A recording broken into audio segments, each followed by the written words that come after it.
अस्सलाम वालेकुम रहमतुल्लाहि व बरकातुहू। भाइयों क्या हाल हैं? खैरियत से हैं? उम्मीद है आप लोग और आपके परिंदे, आपके बर्ड्स खैरियत से होंगे और सर्दी के जो हवा के झोंके चल रहे हैं उससे लुत्फ़ अंदोज़ हो रहे होंगे। आज की मेरी जो वीडियो का जो टॉपिक है वो है मास्टर गेज के हवाले से। मास्टर गेज के हवाले से मैं आपको सिर्फ शॉर्टली ये बताऊंगा जल्दी कि हम 3 तरह के गेज बनाते हैं, लोग जो बनाते हैं अमूमन। एक होता है सबसे पहला जो होता है वो होता है सीमेंटेड, यानी कि ईंटों के ज़रिए, और उसकी चादरें जो होती हैं ऊपर वाली वो सीमेंट की चादरें होती हैं। दूसरा होता है जो मैंने ये बनाया हुआ है, टीन की चादरें और बांस जो लोहे के होते हैं उसके ज़रिए खड़ा करके पूरा मास्टर गेज ये बनाया हुआ, वेल्डिंग वगैरह और जाली वगैरह लगा कर। और तीसरा जो होता है वो लकड़ी का होता है, जो कि लकड़ी की शीट्स डाल के लोग बनाते हैं।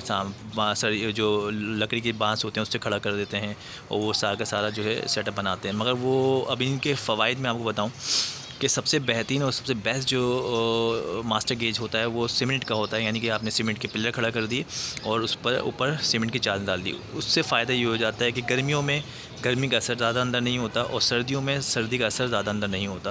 वो ईंटों की ऐसे और या चादरों की ऐसे वो उसको काफ़ी ऑब्ज़र्व कर रहे होते हैं, यानी अपने अंदर लेयर होते हैं और नीचे नहीं उसको ला रहे होते हैं, जिसकी वजह से परिंदों पे असर नहीं पड़ता। और इसलिए वो सबसे बेस्ट तजुर्बा होता है। जो भी ये कर रहे हैं उनको ज़्यादा पता होगा, वो आपको सही से और गाइड कर देंगे। मगर मेरे ख़्याल में सबसे बेस्ट सीमेंट के हवाले से होता है। चादरें भी सीमेंट की हों और दीवारें भी सीमेंट की हों, जिसके अंदर आप खिड़कियाँ वगैरह बना दें बड़ी बड़ी रोशनदान, जिसके अंदर धूप और हवा का गुजर हो। उसके बाद आ जाता है ये वाला गेज जो कि मैंने बनाया है। तो इसके कुछ नुकसानात ऐसे हैं कि इसके नुकसानात को ख़त्म करने के लिए आप ये काम कर सकते हैं कि इस गेज की हाइट को ज़्यादा कर दें, क्योंकि टीन की चादरें जो होती हैं ये सर्दियों में ठंडी हो जाती हैं और गर्मियों में बहुत गर्म हो जाती हैं। कराची का मौसम आपको मैं पहले ही दूसरी उसमें बता चुका हूँ कि यहाँ पे 8-10 महीने समझे गर्मी होती है और 2 महीने आपको सर्दी होती है। 2 महीने आपको कवर करना है, कंट्रोल करना है, बाकी 8 महीने आपको उनको इतना ज़्यादा वो नहीं करना पड़ता, गर्मी के हवाले से आपको बचाना होता है। तो यहाँ पे गर्मी ज़्यादा है, तो इसलिए इसके लिए कर रहे हैं कि जब आप टीन की चादरें वगैरह बिछाएँ ऊपर, तो उसके और जो गैप है उसको कम से कम 8 से 10 फीट का करें, ताकि हवा का गुज़र अच्छा हो। अभी आप देख रहे होंगे मेरे 3 तरह, बल्कि 3 के चारों तरफ से खुला हुआ है। कि ये साइड से खुला हुआ है, ये सामने से खुला हुआ है, ये पीछे बैक साइड से खुला हुआ है, और ये भी मैं हटा दूँ तो ये भी पीछे से खुला हुआ है। अभी तो मैंने पूरा प्लास्टिक डाल के कवर किया क्योंकि हवा चल रही है ठंडी ठंडी, तो इसलिए मेरे को कवर करना पड़ रहा है। मगर गर्मियों में जब मैं हटा दूँगा तो एक हवा का अच्छा सा जो है समझ लें गुज़र होगा यहाँ से। और जहाँ शिद्दत से जहाँ गर्मी ज़्यादा होगी या धूप ज़्यादा पड़ रही होगी या सूरज की तपिश ज़्यादा आ रही होगी, तो वहाँ पे मैं ग्रीन कलर की एक चादर आती है वो मैं डाल दूँगा, जिससे धूप भी छन के आएगी और अच्छी समझिए धूप हो जाएगी, जिसमें गर्माहट जो है कम हो जाएगी।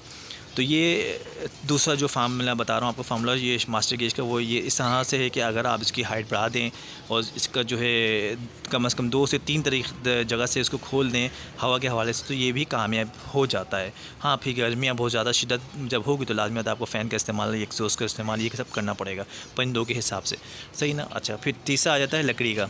लकड़ी का इसलिए कामयाब मैं नहीं कहूँगा मेरे ख़्याल में, क्योंकि लाजमी आता है जब आप मास्टर गेज बना रहे हैं, छत पर बना रहे हैं ख़ास तौर पर, चले आप कमरे में या किसी गली में या किसी कोने में आप बना रहे हैं तो वो समझ में भी आता है।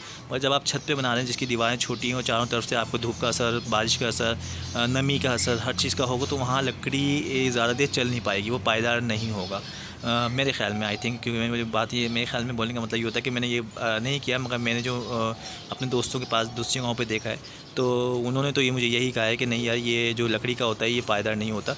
और फिर लकड़ियाँ भी महंगी है, सस्ती भी नहीं है कि आप उसको बोलें कि यार चलो सस्ता है तो बना लो, 1 आध साल 2 साल 4 साल जब तक चले उसके बाद फिर दोबारा बना लो। तो ये सारी चीज़ें भी होती हैं। तो इसलिए सबसे बेहतरीन, सबसे पहला यही है कि अगर आपका अपना मकान है और आपकी छत इस काबिल है कि उसको बर्दाश्त कर सकती है, तो आप जो है सीमेंट का बनाएं। सीमेंट की चादरें हों, सीमेंट की जो है दीवारें हों। उसके बाद अगर नहीं आप किराए के मकान में हैं या फिर ऐसा है कि आपका मकान है मगर हमारी जैसे मेरी छत है ये प्रीकास्ट की छत है, तो प्रीकास्ट की छत होने की वजह से मुझे सीमेंट का नहीं बना पाया मैं, क्योंकि लाज़िमत है उसका लोड पड़ता है। तो अगर किसी की इस तरह की छत है तो वो उसके लिए बेस्ट आइडिया है, तो वो इस तरह से ये मास्टर गेज बना सकता है। और उसके बाद थर्ड ऑप्शन तो यही है कि अगर आप किसी किराए के मकान में हैं, वहाँ पे ऐसे लकड़ी के आप गेज बना सकते हैं, छोटे छोटे पिंजरे टाइप के, तो वो आप बना लें, उसके ऊपर प्लास्टिक डाल के उसको आप कवर कर सकते हैं जितना कर सकते हैं, मगर वो पायदार नहीं होगा। तो ये मास्टर गेज के हवाले से मेरी अपनी इन्फॉर्मेशन जो मैं आपसे शेयर की है, जो मेरी मालूमात थी मैंने आपको से शेयर की है। उम्मीद है कि आप लोगों को ये अच्छी लगी होगी, और अगर अच्छी लगती है तो लाइक करें, सब्सक्राइब करें और इसके हवाले से कमेंट ज़रूर दें। आप लोग भी अपनी मालूमात मुझसे शेयर करें कि हो सकता है शायद मेरी मालूमात में कमी बेशी हो, तो मुझे भी सीखने का मौका मिले। ओके, फिर इंशाल्लाह नेक्स्ट टॉपिक पे किसी और टॉपिक पे इंशाल्लाह ताला जल्द आएंगे, फिर मुलाकात होगी। अल्लाह हाफ़िज़।